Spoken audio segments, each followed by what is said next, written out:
ஆப்புன்னு ஆப்பு, அப்படி ஒரு ஆப்பு வச்சிருக்கிறார். விஜய் போன வாகனம் இருக்குல்ல, அந்த பேருந்து, அந்த பஸ், சொகுசு பஸ், அந்த பஸ்ஸினுடைய சிசிடிவி காட்சிகளை ஒப்படைக்க வேண்டும். பேருந்துக்கு வெளியில இருந்த சிசிடிவி காட்சி மட்டும் இல்ல தம்பி, ஆப்பு என்ன தெரியுமா, பேருந்துக்கு உள்ள சிசிடிவி வச்சிருப்பீங்கல்ல, அந்த சிசிடிவி காட்சியும் ஒப்படைக்கணும்னு ஐயா நீதிபதி ஐயா ஒரு ஆப்ப சொல்லிட்டார்.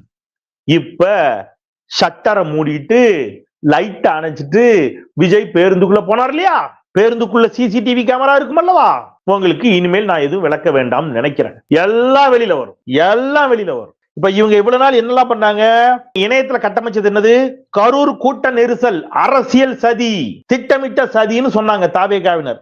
நீதிமன்றத்துல எப்போ என்ன சொல்லிட்டாங்க, ஐயா இதுக்கு பின்னாடி எந்த சதியும் இல்லைன்ட்டாங்க. ஏன் சார் அப்படி சொன்னாரு அப்படின்னா, தம்பிங்களா இன்ஸ்டாகிராம்ல வாய்க்கு வந்ததெல்லாம் உளரலாம், நீதிமன்றத்துல அப்படி பேச முடியாது.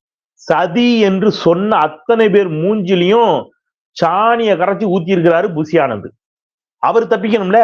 சதி என்ற இடம் வந்து விட்டால் புசி ஆனந்துக்கு பெயிலே கிடைக்காது. இப்பவே பெயில கேன்சல் பண்ணிட்டாங்க, ஆன்டிசிபேட்டரி பெயில் போட்டிருக்கிறாரு. முன் ஜாமீன் மனு கேட்டு தாக்கல் செய்த மனுவை தள்ளுபடி செய்திருக்கிற நீதிமன்றம். அப்படின்னா என்ன அர்த்தம்னு தெரியுமாடா, உங்களுக்கு தான் ஒண்ணும் தெரிய மாட்டேங்க.